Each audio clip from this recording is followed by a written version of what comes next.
Hola, muy buenas tardes. Les doy la bienvenida al 39º evento del ciclo homenajes de este año. Mi nombre es Juan José Nisich Fazán y tengo el agrado de estar moderando este homenaje donde conversaremos sobre la vida de Nicolás Avellaneda. La Fundación Club de la Libertad tiene el orgullo de organizar homenajes a hechos históricos o referentes del pensamiento liberal de diversas épocas, haciendo una revisión de sus ideas y teniendo en cuenta su natalicio. El ciclo comenzó en el año 2015 con 4 eventos anuales, que con mucho esfuerzo y por interés del público se han incrementado. En la actualidad se cuenta con alrededor de 50 homenajes al año. Para comenzar, los invito a repasar brevemente los hechos importantes que rodearon la vida del último presidente de la denominada República Liberal. Nicolás Avellaneda fue abogado, periodista, político y estadista argentino. Ministro de Justicia e Instrucción Pública de Argentina entre 1868 y 1873. Senador nacional por la provincia de Tucumán y electo presidente de la Nación por el Partido Autonomista Nacional en 1874. Luego de la batalla de Cepeda, el vencedor de Pavón asume el encargo del Poder Ejecutivo Nacional en 1862. Ante la disolución del gobierno de la Confederación Argentina, Mitre tomó un rumbo diferente al de Urquiza, después de Caseros, al suplantar el gobierno de los caudillos en las provincias por un orden liberal en todo el país. Luego de 52 años de luchas, se inicia el camino hacia la verdadera organización definitiva. Innumerables cuestiones institucionales como la capital, las fronteras interiores, tanto exteriores y de educación, debían todavía encararse y resolverse. La autoridad nacional es única, sucediéndose Bartolomé Mitre, Domingo Faustino Sarmiento y Nicolás Avellaneda. Periodo conocido como de las presidencias fundadoras, años en los que se consolida el Estado Nacional, en la cual se establecen las bases sobre las que se asentará el sistema político, social y económico del país. La impronta ideológica de progreso se hallaba alejada de las expectativas de los pueblos del interior, que reiteradas veces se sublevan contra el poder central.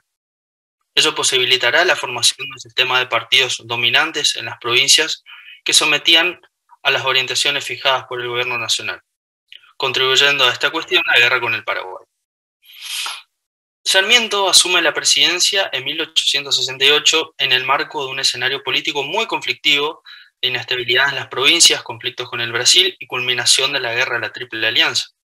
Nombró a Avellaneda como ministro de Justicia e Instrucción Pública, a quien delegó su proyecto de renovación educacional considerada el verdadero basamento para el financiamiento de la democracia de los pueblos. Sucesor natural, apoyó su candidatura durante toda la campaña. En 1874, quien se alzara en armas será el candidato derrotado en las elecciones que consagran como presidente a Nicolás Avellaneda, un expresidente que quiere volver a serlo, Bartolomé Mitre. La convivencia entre los sucesivos gobiernos nacionales y la provincia de Buenos Aires se hace difícil, recién se solucionará, luego de varios enfrentamientos sangrientos, en 1880, a través de la capitalización de Buenos Aires. Las presidencias fundadoras han de construir el Estado Nacional desde lo más elemental. La importancia de la tierra como actividad económica por la integración de la economía argentina a los circuitos internacionales resulta un factor fundamental. Durante la presidencia de Avellaneda se realiza un gran avance a través de la granja de Alsina, el avance militar y la dispersión de tribus existentes. Desde el punto de vista económico, el mundo asiste a grandes transformaciones, en la cual algunos países se ha iniciado la segunda revolución industrial.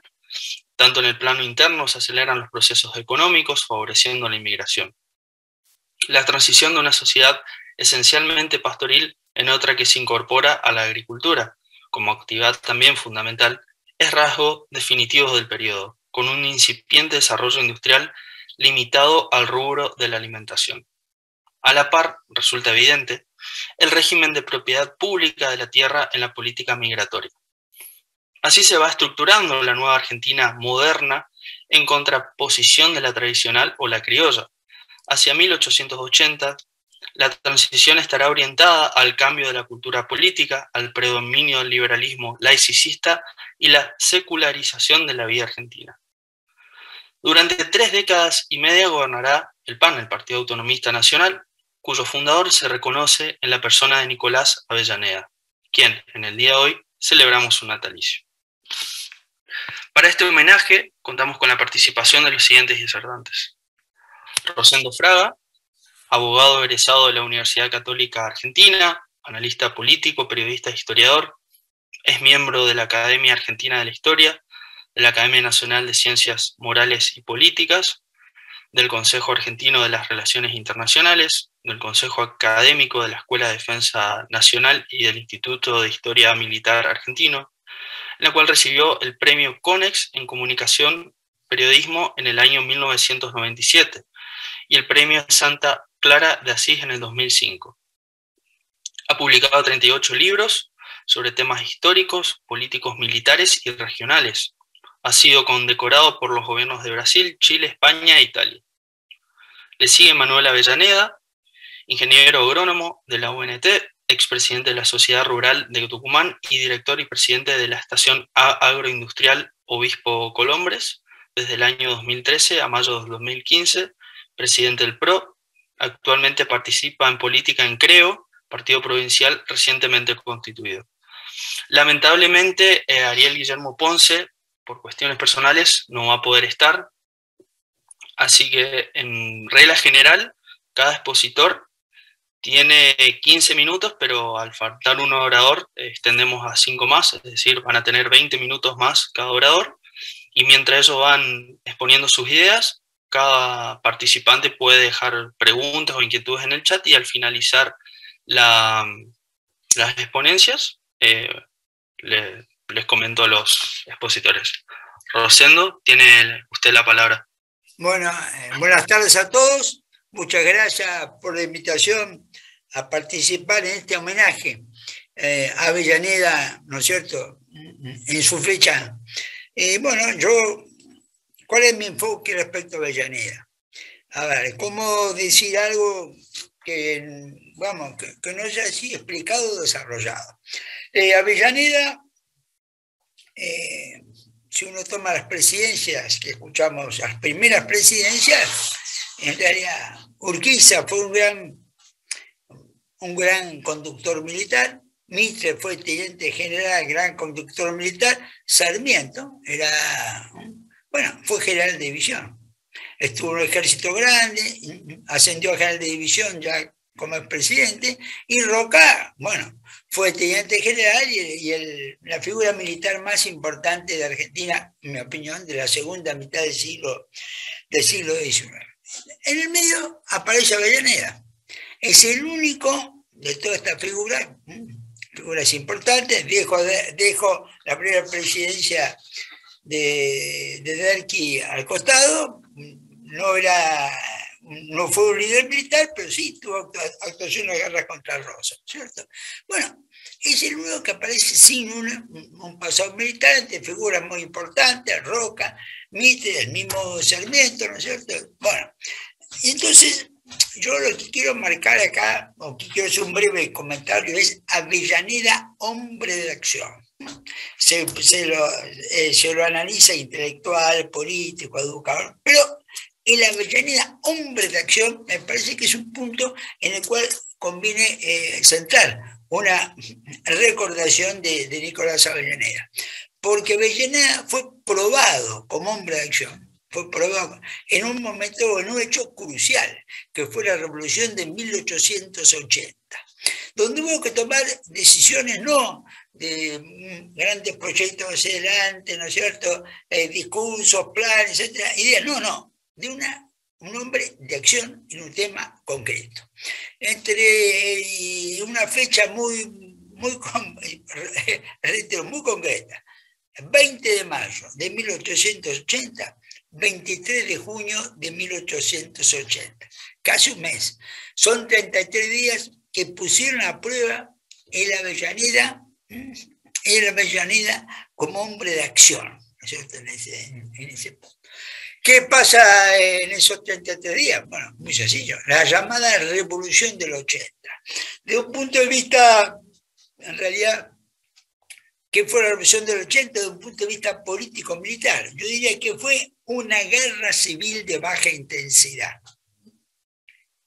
Guerra civil de baja intensidad. Baja intensidad por la duración, pero no baja intensidad sobre lo que significó como hecho sangriento fratricida. Nunca se ha terminado de dilucidar, ¿no es cierto? ¿Cuántos muertos hubo en la revolución de 1880? Fueron 3.000 aproximadamente.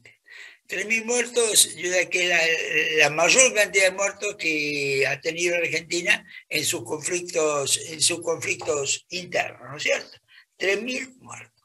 3.000 muertos en una población que en ese momento estaba en los 2.200.000 habitantes, ¿no es cierto? Una población, digamos, redondando, 5% de la población actual.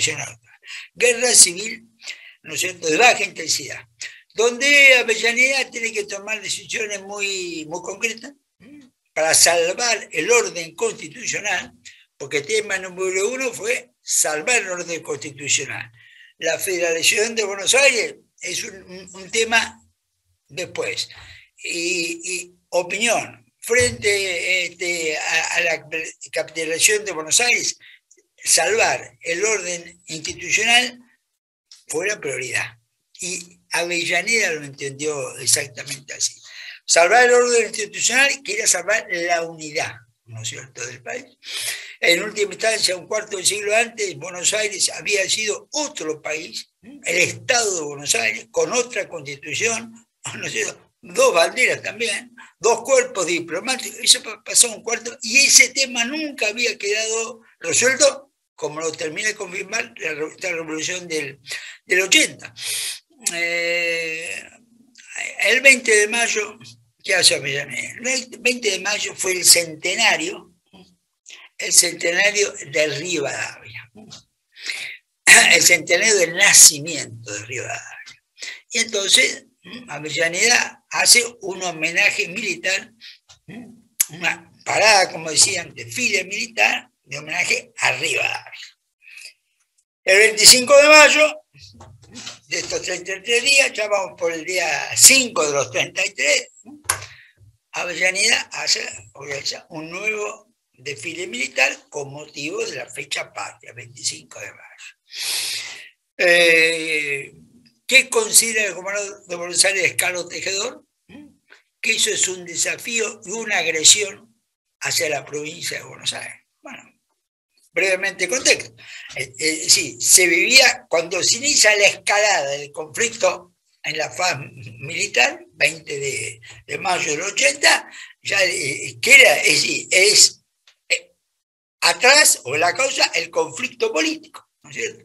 Conflicto político, la elección presidencial, colegio electoral, 2 candidatos finalmente, Roca y Tejedor. Roca, el ministro de Guerra de Avellaneda, que ha sido proyectado exitosamente por la llamada por la ocupación del territorio hasta el Río Negro, y en ese punto, ¿no es cierto?, el candidato derrotado es el gobernador de Buenos Aires, Carlos Tejedor. Buenos Aires y Corrientes votan por Tejedor y las otras 12 provincias votan por Roca. Tejedor desconoce el resultado y esta es la situación política sobre la cual se genera esta guerra civil de baja intensidad. Y estos hechos, el desfile por motivo del centenario de Rivadavia, el desfile del 25 de mayo, el gobernador Tejedor lo considera que son una agresión a la provincia, una amenaza desde el punto de vista militar. Y pasa a convocar para responder a esa amenaza a las fuerzas de la provincia de Buenos Aires. Ahí hay otro hecho, 28 de mayo, 3 días después. Estamos en los restos de San Martín, en el puerto de Buenos Aires, esperando para desembarcar. Y había, en esa situación, no sé todavía la cuestión si esto se suspende, no se suspende. Y en medio de ese momento de gran tensión, Avellaneda toma la decisión que bajen, ¿no es cierto?, los restos de San Martín y sean ubicados en la catedral, en medio de un homenaje, formaciones, desfiles, etc. Y ahí aparece Avellaneda, ¿no es cierto?, San Martín, que dice,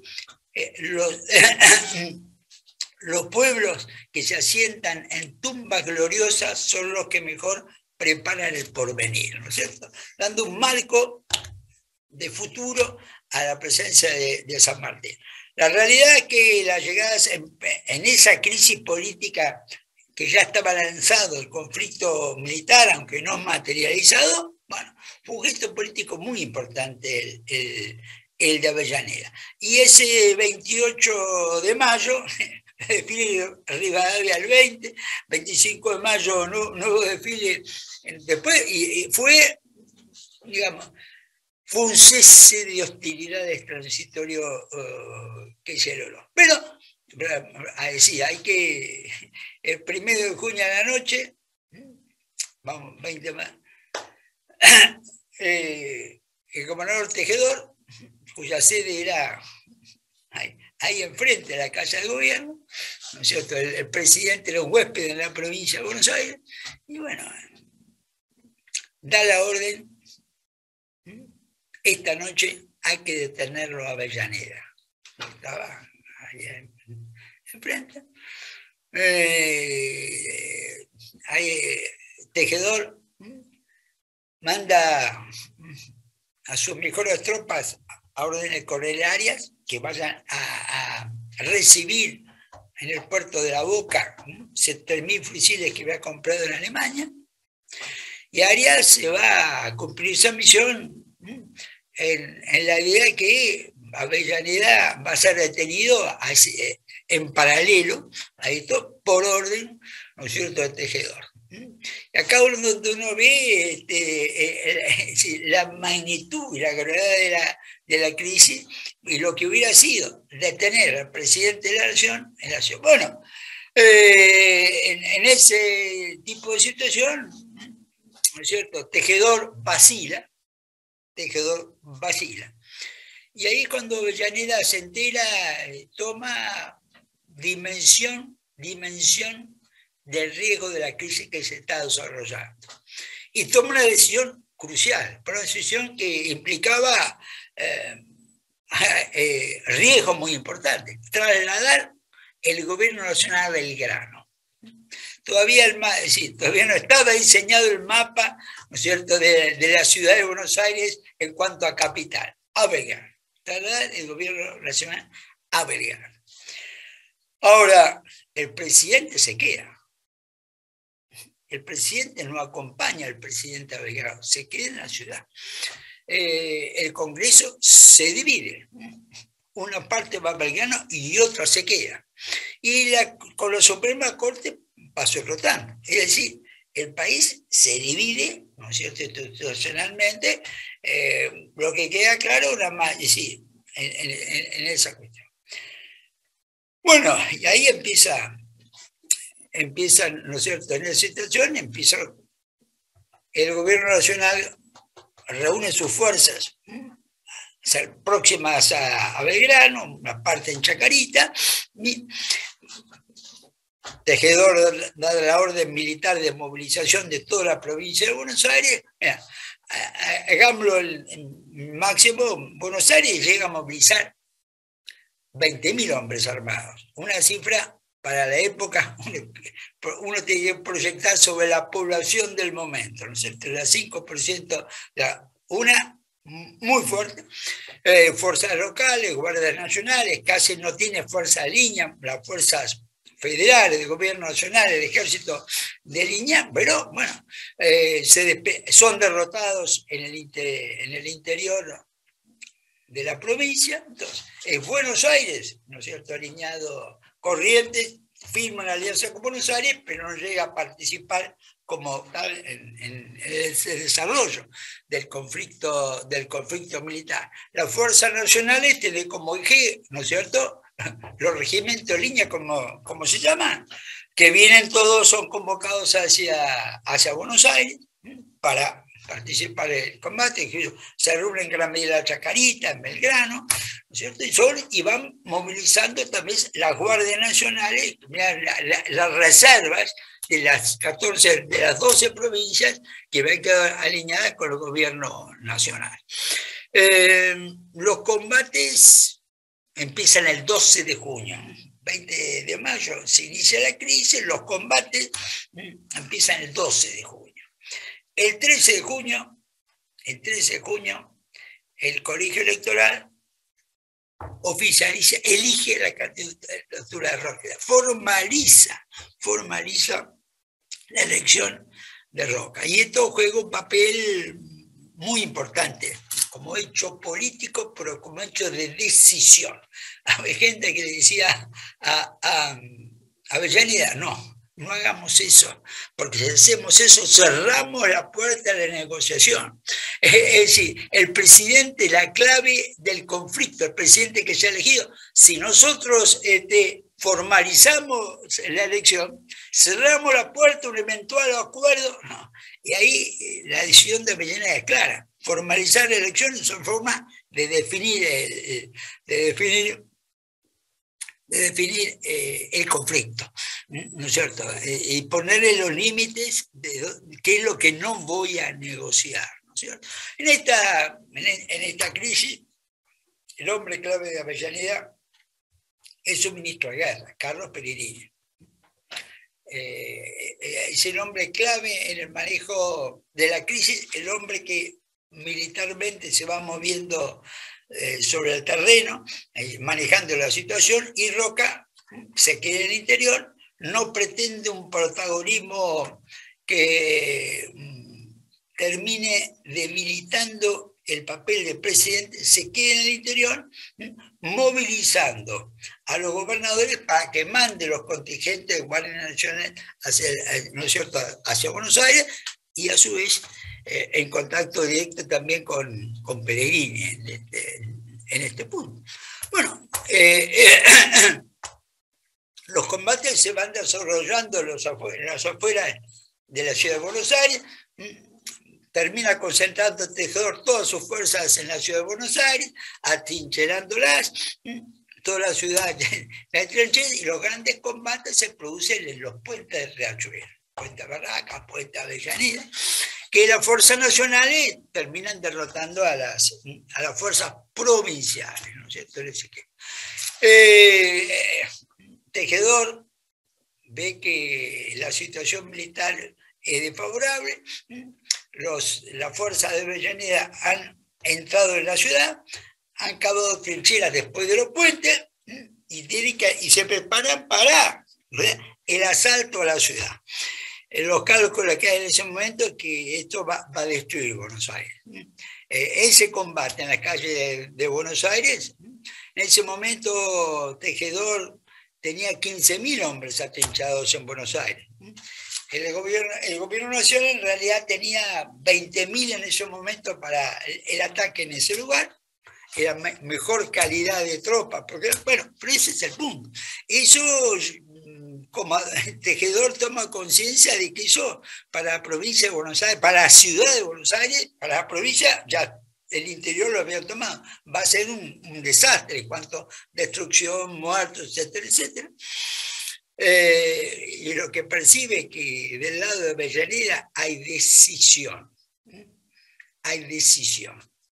Entonces, da un paso, lo pone a Mitre de jefe de las fuerzas militares de Buenos Aires, y Mitre se transforma en el negociador desde esa posición.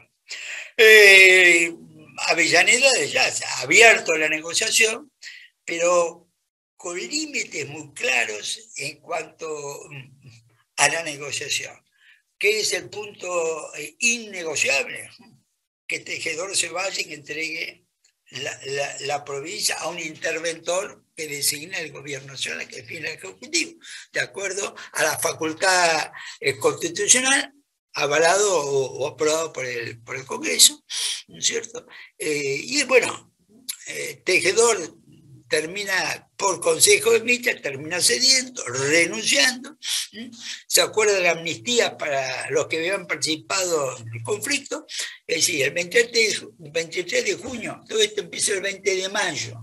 23 de junio se termina, cese de fuego, y ya para el 27 está firmado el acuerdo que cierra el conflicto.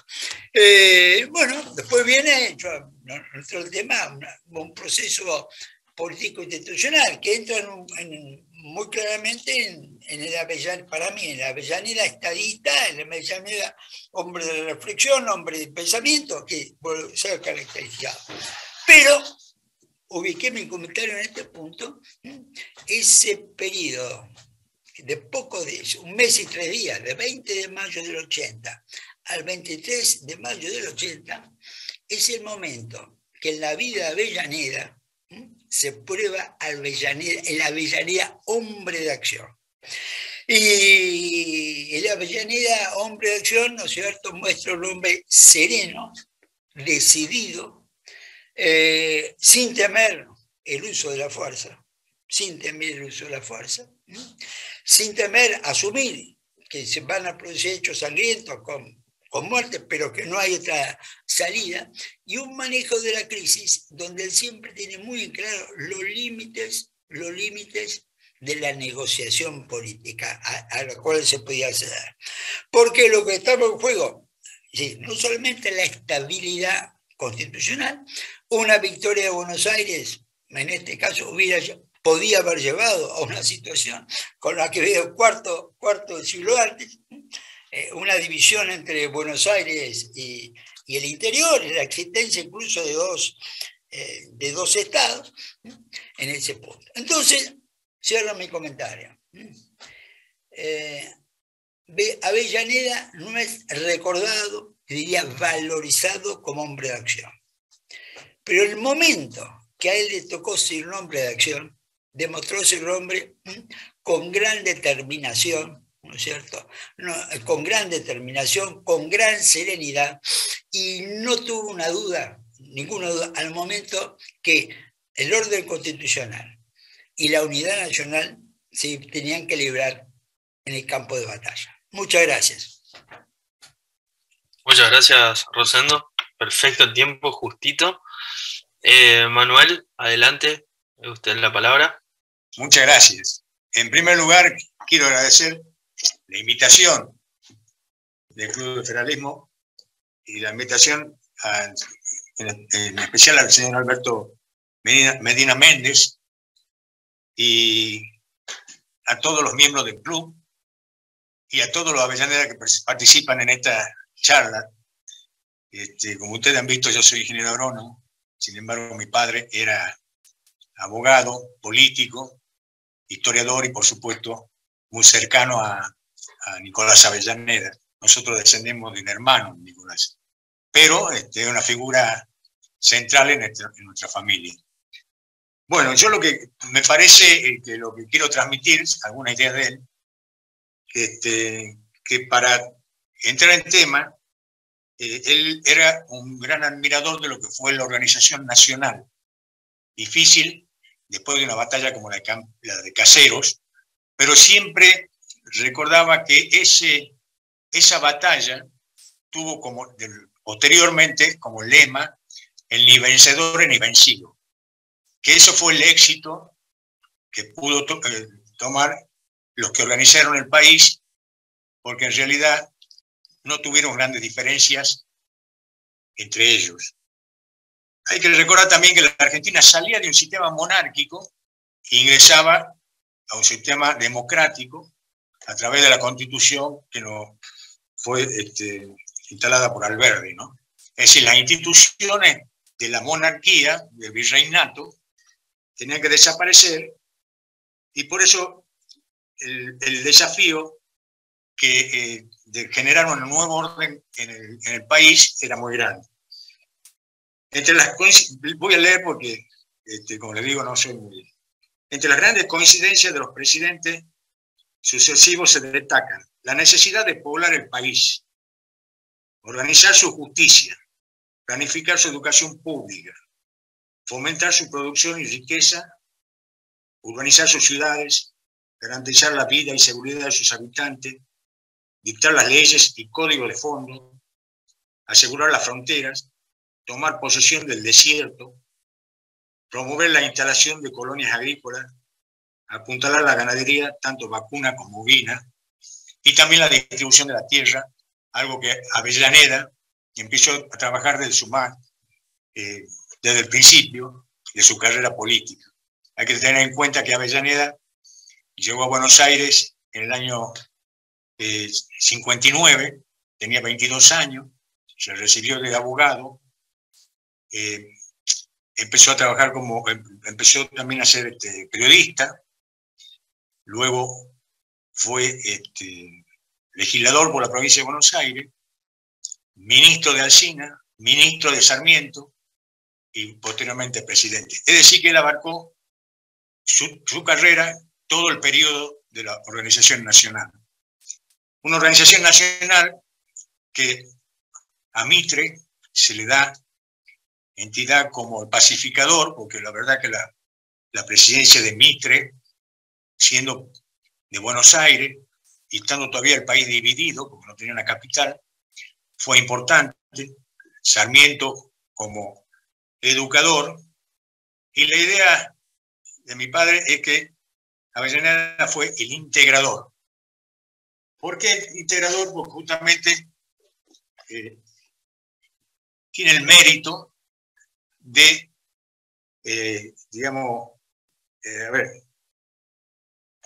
Nicolás Avellaneda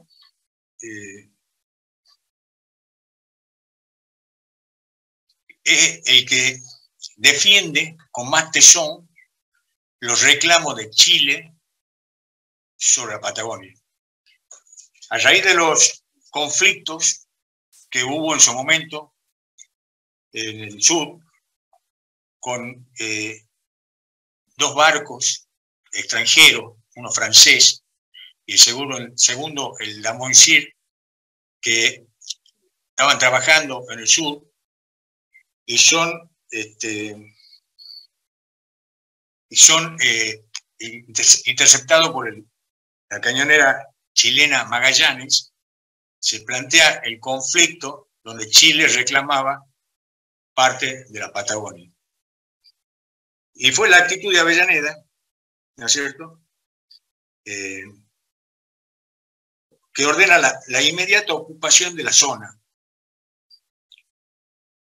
El autor de esta proeza, de esta proeza, fue el comodoro Luis Pi, que para cumplir alista 5 pequeñas unidades navales: la cañonera Uruguay, la goleta Cabo de Hornos, los bombarderos Constitución y República y el monitor Andes.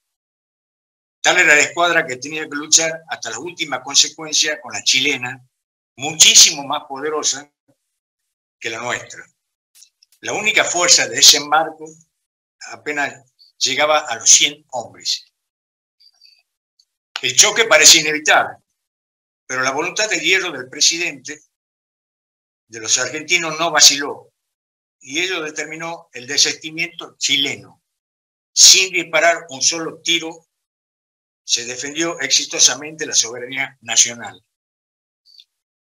El 1 de diciembre de 1878, el pequeño destacamento de desembarco a las órdenes del comodoro Pi funda Puerto de Santa Cruz, enalonando, por supuesto, el pabellón nacional. Antes, en octubre de ese año, por ley de la nación, se había creado la gobernación de Patagonia. Con estos hechos históricos, los tratados posteriores no harían sino reconocer una realidad escrita por el coraje de su presidente civil, un heroico oficial de nuestra Marina de Guerra y un puñado de los temerarios jefes, suboficiales y marinos argentinos. Pero hubo más. El 19 de enero de 1879, el teniente general chileno Diego Dublé llega hasta el comodoro Pi con un grupo de jinetes y le entrega un escrito enviado por el encargado de negocios argentinos en Santiago. Se consigna allí que las cuestiones estaban definitivamente arregladas y que había cesado el estado de guerra entre ambos países.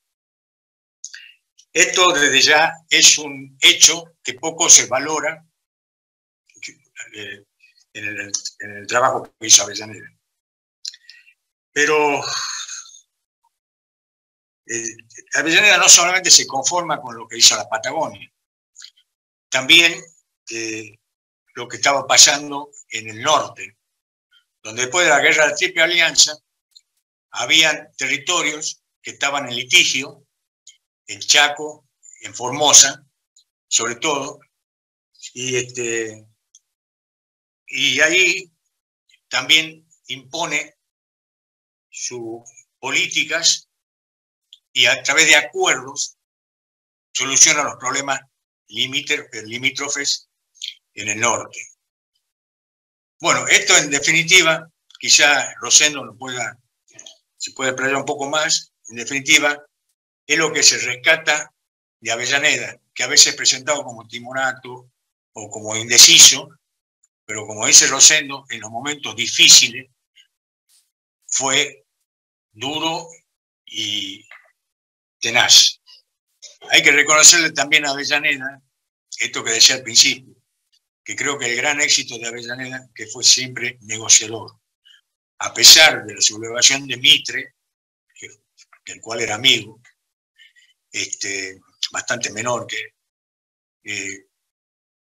él, lo primero que hizo es pedir la amnistía, de amnistiarlo, no generar mayores conflictos, y yo creo que el éxito después de la generación del 80 es tener dos personajes como Mitre y Roca, que son los que dirigen la política nacional. La otra actitud de Avellaneda importante para el desarrollo del país, para la inmigración que se venía, es la decisión de que 2 millones de argentinos, con el hambre y el sudor, iban a pagar la deuda externa. Porque decía Avellaneda, que un país solo tiene un honor y un crédito. Perdón, un honor y una bandera. Y que debe afrontar los créditos con responsabilidad para poder tener futuro. Este es un hecho también importante, sobre todo lo que vivimos en estos tiempos y lo que ha sido el futuro de la Argentina, donde lamentablemente nunca hemos cumplido como debemos nuestras responsabilidades. Así que bueno, ya les digo, me parece importante esta organización nacional porque tiene algunas similitudes con lo que nos está pasando, ¿no? Si nosotros no tenemos un acuerdo nacional entre las principales cabezas de la política para hacer lo que corresponde, no para hacer, ya les digo, no para salir del paso, sino plantear una política nacional y también con la actitud de ni vencedores ni vencidos, juntos, poder plantear las soluciones del país, creo que no tenemos futuro. Este ejemplo es importante, el de los organizadores de la nación. Eso, muchas gracias, ¿no? Bueno, muchas gracias, Manuel. La verdad que re bien de tiempo. Así que bueno, voy con la primera pregunta, que es de Marcelo Julián Hernández. Y dice, ¿cuáles fueron los liberales más relevantes de Argentina desde 1810? Eso es para Rosendo.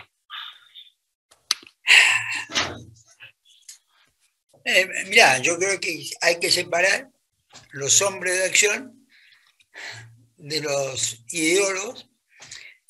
Alberdi fue, sin lugar a duda, el ideólogo más importante del liberalismo, pero el hombre de acción más importante fue Roca.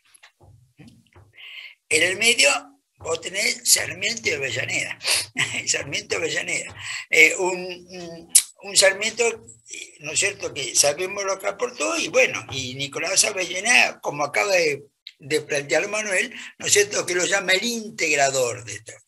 Quizás Avellaneda no se destaca, a ver, tan marcadamente como Sarmiento como escritor, como Roca como militar, como Mitre, como las tres cosas. Pero yo le pongo una palabra a Avellaneda, es el moderador con firmeza en este periodo.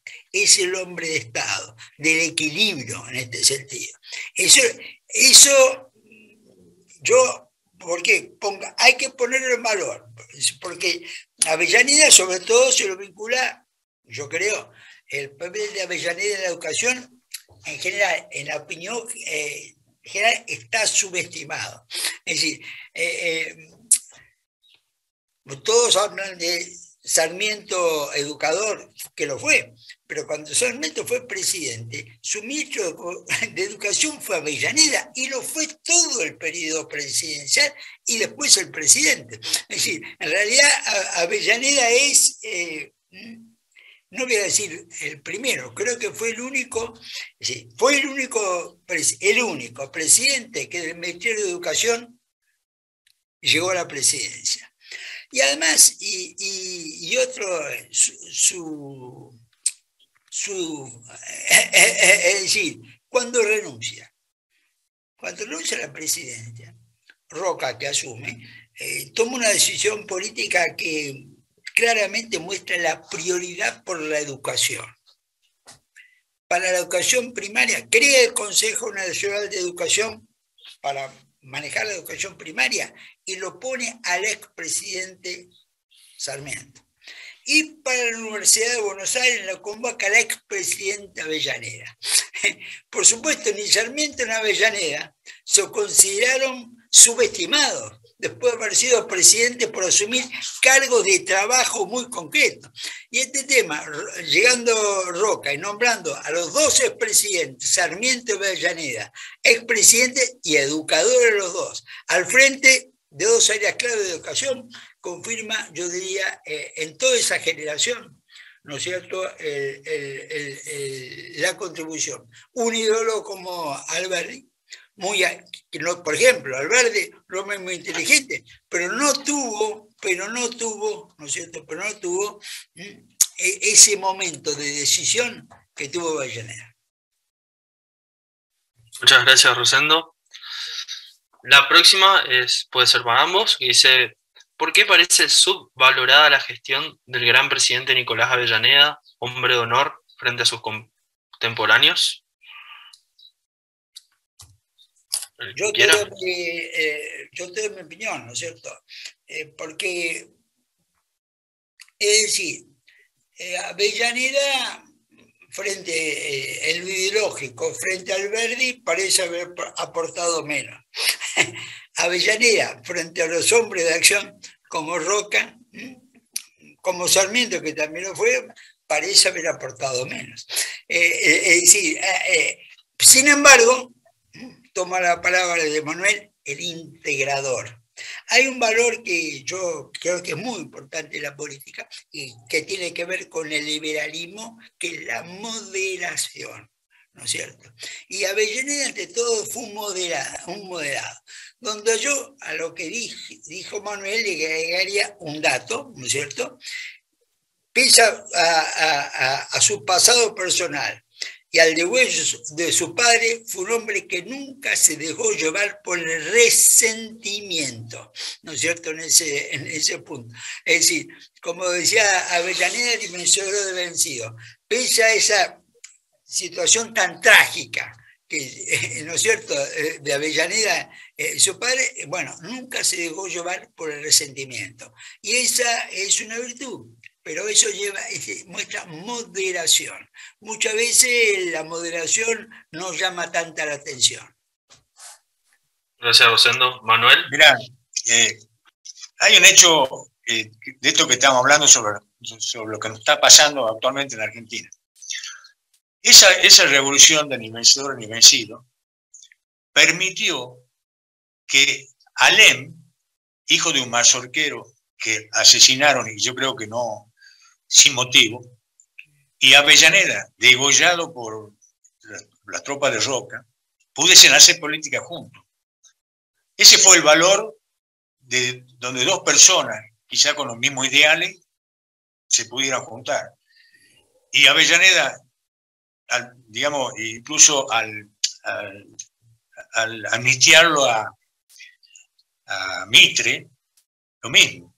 Mitre después fue un gran protagonista dentro de la historia del 80. Yo creo que la Avellaneda no se lo valora porque eran épocas de guerra. Y lo que se valoran casi siempre son los generales, no las personas más tranquilas, ¿no? Pero uno ve la historia de Avellaneda como ese Rosendo, que arrancó con Alsina. A los 25 años era miembro del Club de Progreso. Llegado de Tucumán, él tiene, fíjate vos las circunstancias, nace en el 37, el 3 de octubre del 37, y el 3 de octubre del 41 lo degüellan a su padre. Es decir, con 4 años recién cumplidos. Pasa toda su niñez en el destierro, en Tupiza. Un obispo, el obispo Colombres, que también estaba desterrado, le enseñaba a leer y escribir en la arena, ¿no? El mérito de Avellaneda de recibirse a los 21 años de abogado, inmediatamente empezó a trabajar en el mejor estudio jurídico que había en esa época, en Buenos Aires, el de Roque Pérez. Al tiempo ya escribía en el Diario Nacional. Enseguida fue legislador provincial y ministro después de Alsina. La verdad que yo, como les decía, no soy historiador, pero a raíz de la política empezó a estudiar un poco la historia argentina y creo que no hubo un momento como este de juntar a Avellaneda, Mitre, a pesar de que Mitre nosotros tenemos cierto recelo, los descendientes, pero él no. ¿Ah? Y Sarmiento, que aportaron a esa organización nacional y le dejaron el camino impecable a Roca, un gran presidente. Bueno, esto es el ejemplo que uno debiera tomar y viendo el futuro que tenemos por delante. Muchas gracias, Manuel. José pregunta, ¿puede ser que la actitud de Avellaneda haya cimentado la credibilidad para que vinieran capitales de inversión, entre ellos los ferrocarriles y los frigoríficos, entre otros tantos? Cualquiera puede responder. Y bueno, después, de acuerdo a mi punto de vista, fue fundamental el mostrarse como un país serio, donde se respetaban las inversiones, se respetaba la propiedad privada, con libertad, como la libertad de culto, por ejemplo, que fue fundamental. Yo creo que todo eso permitió el ingreso de los inmigrantes. Lamentablemente, ese ingreso, que Avellaneda entendía que también debía corresponder a una distribución de la tierra, bueno, no lo hicimos tanto de distribución de la tierra, nuestra clase dirigente se dedicó más a ganar tierra, ¿no? A tener más tierra. Y otro problema que quizás sí se manifestó en la década del 80 es la falta de iniciativa por la industrialización. Es decir, los capitales extranjeros que venían a poner frigoríficos, a hacer ferrocarriles, otras infraestructuras necesarias, digamos, los argentinos no aportamos. Lo único que seguíamos es generando, bueno, produciendo carne, trigo, que en realidad lo produjeron los inmigrantes, ¿no? Fueron los que produjeron el gran despegue de la Argentina del fin de siglo. Yo lo que te diría, fracasó la revolución de 1874, que fue motivada para impedir que Avellaneda asumiera, fracasó la revolución del 80, fracasó la revolución de 1890, fracasó la revolución de 1893 y fracasó la revolución de 1905. A la generación del 80 enfrentó en 3 décadas, ¿no es cierto?, 5 intentos de quebrar el orden institucional. El fracaso de los 5 intentos tuvo mucho que ver con la credibilidad de la Argentina, ¿no es cierto?, en ese momento. sobre todo por las guerras civiles que había tenido y la anarquía que había sufrido. Y ahí uno ve cómo, es decir, la generación del 80 fue puesta a prueba en la defensa del orden constitucional. Por eso yo elegí como puntos de mi comentario el aporte de Avellaneda en esa situación, ¿no es cierto? Es decir, la estabilidad, la Constitución y su estabilidad fue clave para el desarrollo económico. Muchas gracias. Alex Daciano, para ambos, también pregunta: atento al riesgo incierto institucional vigente, ¿cuál entiende que sería el rol de las Fuerzas Armadas frente a un eventual hipotético intento o nueva guerra civil? Yo te digo, mira, es muy claro, la defensa de la Constitución. Los militares, como lo explicó el jefe de Estado Mayor Conjunto actual, hace 3 semanas en el aniversario del Estado Mayor Conjunto, y lo desarrolló, ¿no es cierto?, en un reportaje largo en Infobae y otro, el diario Perfil. Los militares hacen 2 juramentos: la defensa de la bandera y la defensa de la Constitución, que se hace además cada vez que asumen un cargo de jerarquía, ¿no es cierto? Defender la Constitución es el punto clave en cualquier crisis de las Fuerzas Armadas. Y esto, 8 de enero del 2021, el año pasado. Los 8 jefes más importantes en actividad de las Fuerzas Armadas de los Estados Unidos sacaron una declaración pública, ¿no es cierto?, diciendo que su prioridad era la defensa de la Constitución, como había sido durante más de 200 años. Esa declaración en Estados Unidos, que para Estados Unidos es un hecho totalmente excepcional, tuvo lugar 2 días después del intento de tomar el Congreso de Estados Unidos, ¿no es cierto? Entonces yo digo, sí, y creo que vale para los militares, pero vale para todos. Yo creo que hay que defender el orden constitucional. Si uno toma esa orientación, como la tomó la generación del 80, como la tomó, por ejemplo, ¿no es cierto?, en 1880, es el mejor faro para que nos ilumine. Gracias, Rosendo. Manuel, ¿algo que quiera agregar? Yo pienso que hay que defender que, bueno, nosotros tenemos un sistema democrático. Hay algunos que piensan que Alberti no estuvo tan acertado, ¿no?, porque ya les digo, salía de una monarquía y adoptaba una constitución muy buena, pero de Estados Unidos, que eran Estados Unidos. Nosotros éramos un virreinato, y el virrey vive en Buenos Aires. Es decir, no es la misma situación que la que tenía Estados Unidos. Pero bueno, tenemos una constitución y tenemos un federalismo, que lo que nosotros tenemos que trabajar es sobre ese federalismo y olvidarnos de las Fuerzas Armadas. Tenemos que tratar realmente que sea un país desarrollado en toda su extensión, como quería Avellaneda, con la Patagonia, con el norte. Y ese es el trabajo que nos queda. Y eso es lo que nosotros tenemos que hacer mucho hincapié. Yo le he dicho, yo fui presidente del PRO en Tucumán, ¿no? En Tucumán. Y sin ningún... Yo me fui, porque entiendo de que en realidad los partidos políticos nacionales no entienden bien cuál es la solución del país. Todos se atribuyen ser federales y no son federales. Porque el federalismo en realidad es qué hacemos nosotros del interior, cada una de las provincias, por eso mismo. Por lo menos eso es el espíritu de Estados Unidos. Los Estados Unidos, los estados, resignaban soberanía a un poder central, pero se quedaban con sus propias decisiones.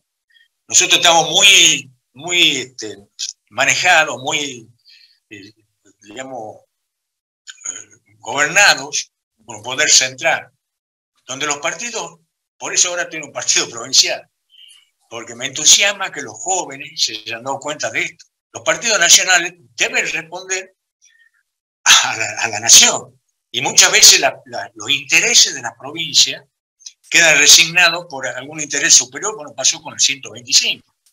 donde el interés de Kirchner, o de los gobiernos, presidentes, perdón, nos relegaba a las provincias del interior, nos quitaban las posibilidades de aumentar nuestra economía. Entonces, y los gobiernos nuestros nos defendieron nunca. Digamos, nunca se opusieron, los gobiernos nuestros eran peronistas, ¿no? Así que, pero esto sin el ánimo de generar resentimiento, revancha, no, el ánimo de que sepamos de que nosotros tenemos una constitución que es buena constitución, que nos ha costado asimilarla, muchas generaciones han trabajado para que se imponga, y que el futuro nuestro no tiene que estar por las Fuerzas Armadas, tiene que estar por los argentinos, tiene que estar por lo que nosotros hagamos. Ahora hay, por ejemplo, una educación que ya ha sacado algunas materias que nosotros teníamos en la primaria, en la secundaria, como instrucción cívica, educación democrática, instituciones, historia institucional. Esto se tiene que revertir.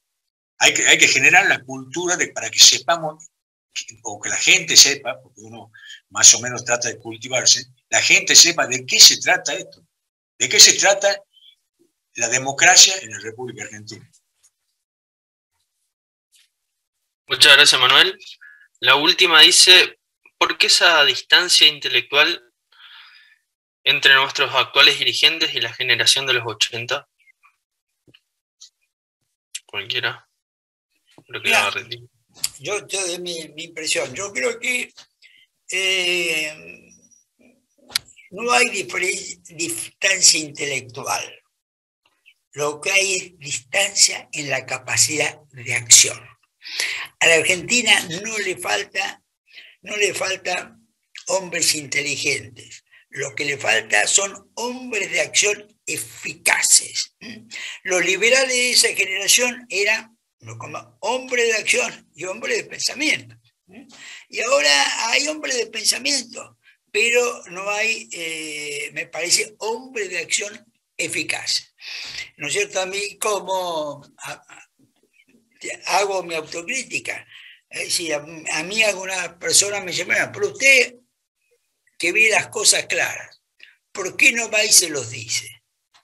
Bueno, señor, cada vez que, supongamos, perdóname, pero supongamos que cuando yo explico la política me sale más o menos bien. Cada vez que trato de influir en la política, me sale mal. ¿Cierto?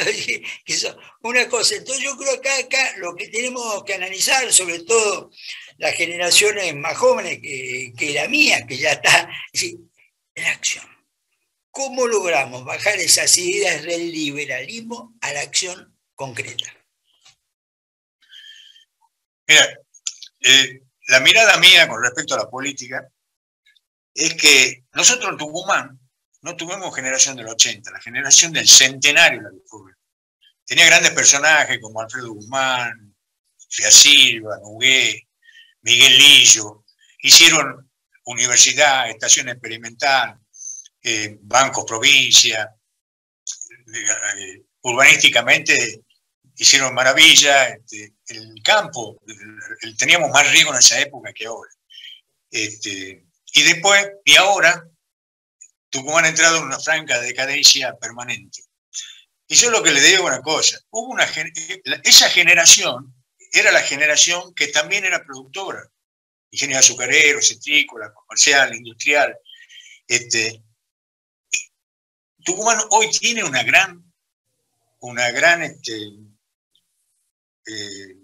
grandes empresarios, lo del citro, el azúcar. En el conocimiento también hay empresas importantes, pero no se dedican a la política. ¿Comprende? Mi padre, como yo le decía, ha hecho política toda su vida. Era conservador popular, por consiguiente nunca tuvo mucho éxito, ¿no? Con Solano Lima, con Lalo Paz, pero nunca abandonó la política. Y la generación de él sí abandonó la política.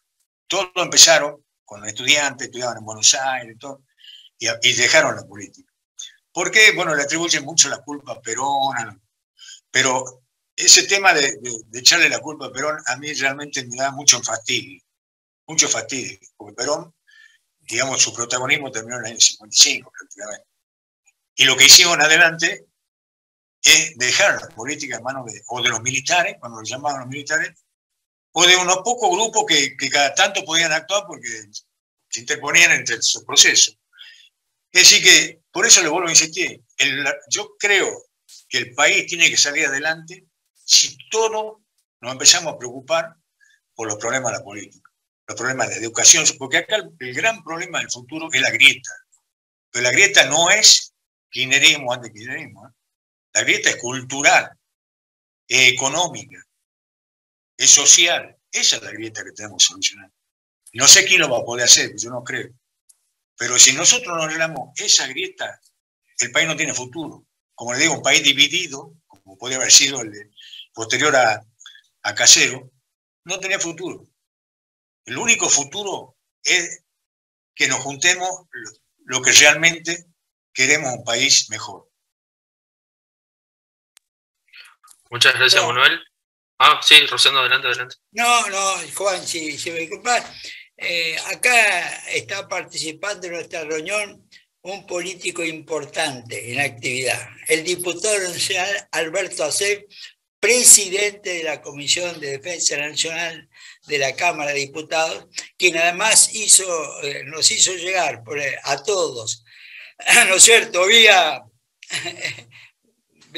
¿no es cierto?, el chat, una reflexión sobre el aspecto, viste, de la soberanía nacional que se defendió en el gobierno de Avellaneda. Buenísimo, gran aporte. Yo le pedía un comentario, si no te parece mal, a Cep sobre el tema. A ver, Alberto, si lo puedo habilitar. Sí. Lo habilita. Ahí está. Alberto, adelante. No sé si aparece. Gracias, sí. Gracias, Rosendo. Gracias, Alberto Medina.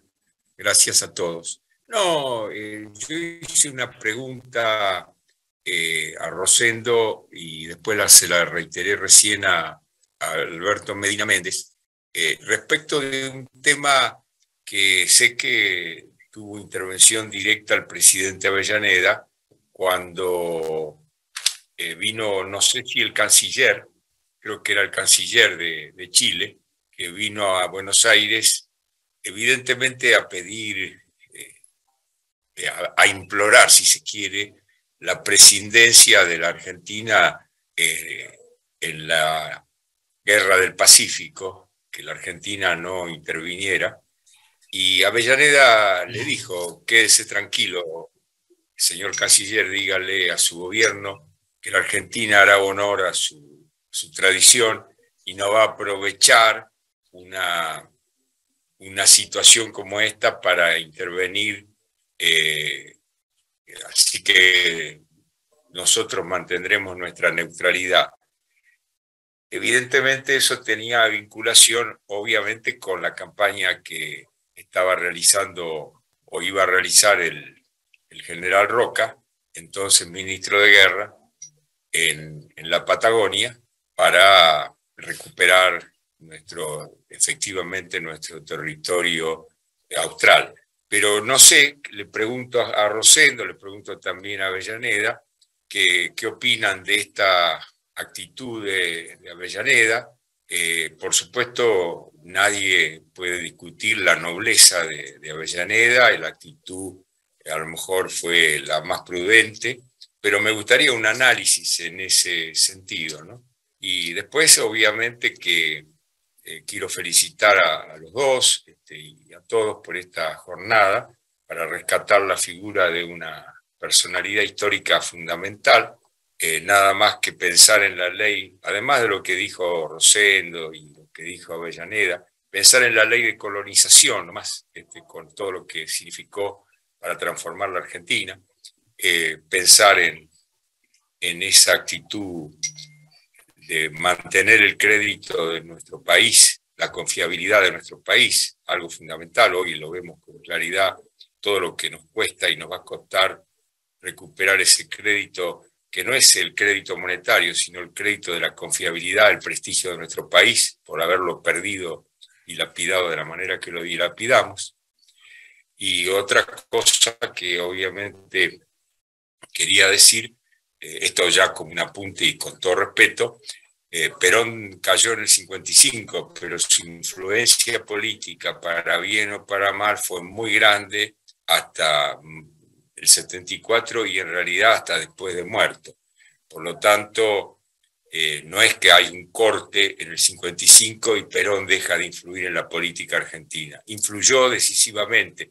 Recordemos nada más que el plan de lucha que hubo contra el doctor Ilia, por ejemplo, para poner una cuestión, tomaban las fábricas,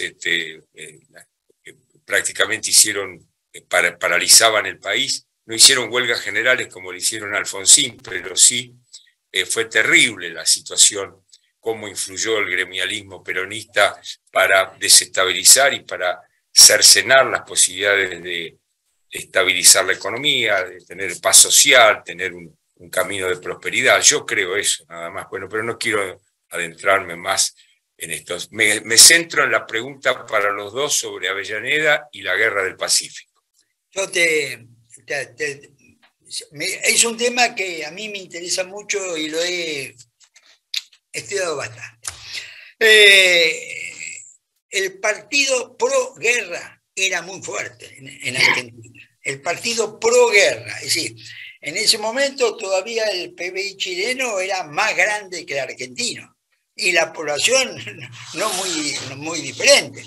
Ahora, el partido pro guerra, que inclusive tenía en todas las provincias del norte, ¿no es cierto? El partido pro guerra era muy fuerte. Personas como Roque Sampeña, que formaba parte destacado de la INDI de Buenos Aires, fue voluntario a perder, ¿no es cierto?, a combatir por los peruanos y casi, ¿no es cierto?, pierde la vida y hoy es general peruano, ¿no es cierto?, ascendido post-mortem en Perú. Ahora, yo creo que esa decisión de Avellaneda fue clave desde el punto de vista estratégico para la Argentina. Y fue por lo mismo que vos decís, fue una decisión adoptada con una opinión muy fuerte de Roca. En algún momento Avellaneda dudó. Todo eso, la sensación que había en las provincias del norte, Tucumán, era muy pro guerra con Chile, porque vieron la amenaza, etc. ¿Y cuál era el punto? ¿Cuál era el de Roca? Que Avellaneda la hace suya y la concreta, no es el momento de entrar a la guerra con Chile, es el momento de avanzar hacia el sur. El futuro de la Argentina está en el sur. Chile pensó exactamente lo contrario. El futuro de Chile está en el norte. Y sí, de hecho, abandonamos la Patagonia por el norte. Las dos cosas al mismo tiempo no se pueden sostener. En alguna medida para Argentina es lo mismo. No se podía sostener el mismo una guerra. Bueno, ahora, cuando en 1900, que era para Chile el norte, el guano y el salitre. Y el salitre. En la Argentina, ¿qué es lo que pasa? Los chilenos pensaban que, como había dicho Darwin, el gran científico del siglo XIX, la Patagonia carecía de valor económico, porque era invivible para el hombre. Entonces, y si el hombre no puede vivir, no puede haber explotación económica. Es decir, no estaba nada claro el valor económico de la Patagonia en ese momento. Y esto lo discutió. Chile dice, no hay futuro en la Patagonia, el futuro está arriba. El salitre, el insumo más importante para la fabricación, por ejemplo, la pólvora, que era muy importante. Cuando en 1903 los alemanes descubren el salitre sintético, esto fue un golpe fuertísimo para el proyecto estratégico de Chile. Cuando en 1908 se descubre el petróleo en Comodoro Rivadavia, esto al contrario. Entonces yo creo que fue una decisión estratégica correcta, la que adoptó Avellaneda, ¿no es cierto? El presidente Avellaneda en el momento, es enero del 79, a Río Negro se llega en mayo del 79. Fue una decisión crucial, y que yo creo que tuvo que ver con algo que hoy en el siglo XXI es fundamental, la proyección Antártica y Atlántico Sur son quizás la prioridad desde el punto de vista geopolítico. Gracias, Rosendo. Mira, sí, yo cuando me refiero a Perón, pienso precisamente en esta revolución de Casero, ¿no? Rosa venía de más de 20 años de ser, algunos dicen tirano, por supuesto, eran épocas complicadas, hay gente que lo defiende, no quiero ponerme en esa situación, pero lo cierto es que se cambió, se olvidó 20 años de gobierno de Rosa. Los que quedaron, mucho, de Buenos Aires, que evidentemente lo apoyaron a Rosa, y algunos del interior que también participaron. Y esa es la imagen que quiero tener y que transmito cuando se habla de Perón. Cuando yo hablo creo que es un partido de gente joven, bueno, es un partido del siglo XXI. No sé si se entiende. No podemos seguir remitiéndonos al siglo XX y a mitad del siglo XX pasado. Entonces, el concepto mío, por eso digo, a raíz de la política he empezado a entrar un poco a buscar los detalles. No soy historiador, evidentemente, ni siquiera soy un catedrático, pero hay que buscar en nuestras raíces cuál es el problema. La grieta empezó con Moreno y con Saavedra. Entonces, digamos, en algún momento tenemos bueno, Sarmiento era civilización o barbarie. Digamos, en algún momento, no podemos volver a ellos, porque ellos vivieron una circunstancia, han tenido sus situaciones, pero sí tenemos que buscar dónde está el problema para realmente ofrecerle a estas generaciones que vienen alguna expectativa que no sea Ezeiza. Muchas gracias, Manuel. Bueno, ya nos estamos quedando sin tiempo, así que Manuel y Rosendo, si quieren hacer una breve reflexión, ya para concluir. Bueno, mi breve reflexión va al punto de actualidad política que hemos derivado. Yo miro para atrás respecto al tema de Perón, me puedo ubicar en el 55. El peronismo denunciando la masacre del bombardeo a Plaza de Mayo. El antiperonismo denunciando el incendio de las iglesias de Buenos Aires, ¿no es cierto? Y nos ponemos en el enfrentamiento. Ahora, también puedo ponerme en el abrazo Perón-Balbín. En el abrazo Perón-Balbín del 73, que es la contracara de ese Perón.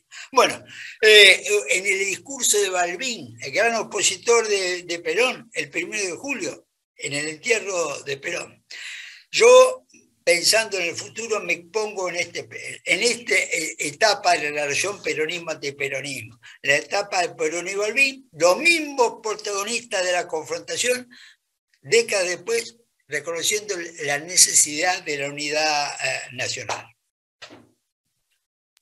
Gracias, Rosendo. Manuel. No, yo más que nada agradecerle esta oportunidad que he tenido.